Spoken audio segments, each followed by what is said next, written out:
how did you get hooked up in Japan? Who discovered you, or who gave you your first opportunity to go to Japan and work? Well, you have to go back to the AWA days where Masa Saito had spent some time in jail. Him and Ken Patera had gotten into some trouble, and I don't really know the story. At the McDonald's. I'm sure. They were drinking. Yeah, okay. They were drinking too much, and they had a disturbance of some significance at a McDonald's that saw both of them incarcerated for a length of time. Yeah, I mean they were actually in jail for months. I mean it was a big deal, headline deal. And his first night out, he got out of jail that morning and wrestled that night. And I don't know how accurate that story is, but it was like he got out of jail and he was just a moose. And I'm talking about Masa Saito. Yeah, he had been eating well. Yeah, he was a stud boy. In prison, yes, he was. He was like punching a cement wall, and very well built and very, very strong. I think it was Greg Gagne, Scott Hall, and myself in a six-man against Masa Saito and Larry Sabisco. And it was a big Japanese kid, 6'6", and he worked under a kind of an assassin's type uniform, and I can't remember his name, but big kid, especially for a Japanese. And I was being me back then, and obviously had some strength that we had talked about earlier. And I remember taking Masa, who was probably really close to 300 pounds, and I snatched him up and pressed him over my head and did some things in the ring that he liked. And after the match, I remember him coming up and talking to me on the casino floor, and we had a beverage together, and he was talking about Inoki and his abilities over there and where he was planning on going. And obviously he got out of prison and was going back to Japan and going to work here and primarily over there. He was moving himself and I believe his wife back to Japan, and asked me if I was interested, and I said yes. So that's really where it started. And then I took off to Europe, and apparently he couldn't find me for months. He came back and was looking for me in Denver and Boulder and AWA, and finally said, well, he's over in Europe working for Big Auto Vance, and they sent Inoki sent a gentleman by the name of Masao Hattori over there. And Masao spent a week and watched me wrestle. And Tiger? At the end of that week, Tiger Hattori, yeah. The referee, yeah. And a good and a hell of an amateur, too. And became their liaison.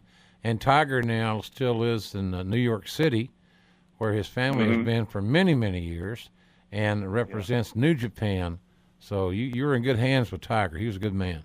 Yes, sir. And he came over, and like I said, he made it very clear why he was there. He was there to watch me, and at the end of the week, he said he'd be in contact and pretty much made me an offer. And it started out as an offer to work basically when I wasn't working for Auto, and I don't think there was any intent of ever really honoring that situation, but that's how it started out. And so I got off of work and went home, and then flew to Japan and did that Christmas tour. There was a 5-week Christmas tour. That's how it started. So. And boy, what a run you had there, folks. We're going to talk to Leon White, also known as Big Van Vader. We have followed Leon's career from Compton to the Colorado Buffaloes, back to L.A. for the Rams Super Bowl game, being trained by Brad Rangens as a pro, and now we got Leon has gone through with Auto Vance in Austria. Now back over in Japan, thanks to Masa Saito getting in there. Leon, your first company you worked for was with Inoki, New Japan, and Inoki had been on a multi-year, 7, 8, 9 year winning streak. He was undefeated. Yeah. It was perceived that Inoki could not lose. He was Superman. Exactly. He was like their Hulk Hogan of the early 80s in WWE. He was the man. But he wanted to get... And, Jim, if I could add to that, and really much more than that, he was... Hulk Hogan, he certainly deserves all the credit that he has got. He started it all here, in my opinion. But Inoki had this godlike status. People used to bow to him, and he'd walk by, and they would actually get on their hands and knees and bow to this guy. He was... this was the guy. I mean, he, wrestling was perceived as non-entertainment. In other words, it was a real fight. And here's a guy that had gone undefeated for nearly a decade, and he really had status that.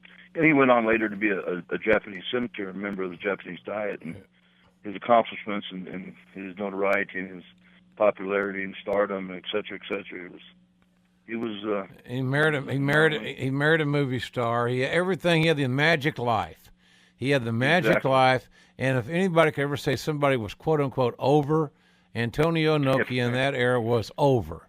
But he wanted to make you a star, and it shows you what booking can do, and being unselfish and creative can do, because he had you literally beat the hell out of him and beat him in under 5 minutes. And people could not believe it. Could not believe it. And, Jim, that was at a sold-out Sumo Palace. It was pretty much my debut as Vader. They had showed me the mask, and they had showed me the costume, and had introduced it. But I actually went into the ring that night as Leon White, Bull Power, and then with the horns on the side of the head, the Road Warrior type hairdo. And, we had spoke before.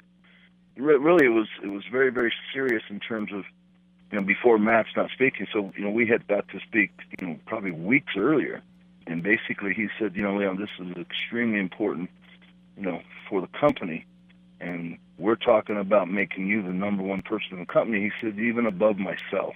And so, he was trying to get across my mind the importance of this match, and how I handled myself from that point on in the ring was extremely important. And Jim, you know what? I went out there, and like you said, in under 5 minutes, and I don't really believe he's a mixed martial arts guy. He's a shoot wrestler, shoot fighter, and had envisioned himself as not a tough guy, but an extremely skilled fighter in the ring, and someone that could really hurt you if he got to hold you in the right position. He could break your ankle, your wrist. He could choke you out. And Inoki in his prime was a very, very dangerous man, and he said, Leon, you won't hurt me. You go ahead and you hit me as hard as you can, and I'll take care of myself. But we have to let the people know that this is one challenge that that maybe I've met my match, and obviously with that long run or streak of being undefeated was going to come to an end, and he, obviously being chosen for something like that was a great honor. But man, I laid him in there, and we had a very short and brutal match, and I had hurt him, but I had caught him a few times, and doing exactly what I was told to do, and ended up with just a simple power bomb. I think I pressed him over my head and then brought him down into a power slam position, and just got some air and then covered him up. And these people, they went absolutely crazy. They started lighting. Obviously in the Sumo Palace, they don't sit on chairs; they sit on pillows, and they cross their legs, and that's the style and the custom over there. And they were lighting these things on fire and throwing them at me. And I didn't really know what was going on at first, or the seriousness of it. And then Tiger Hattori was the referee, and Masa Saito came out to the ring and said, Leon, we got to get you out of here. So I went back to the locker room thinking, well, hey, I'll get my gear. And they said, no, we got to go, because these people were just pissed off. Yeah, if they're burning pillows that they're sitting on, you literally and figuratively had heat, because they're throwing burning pillows at Leon Vader.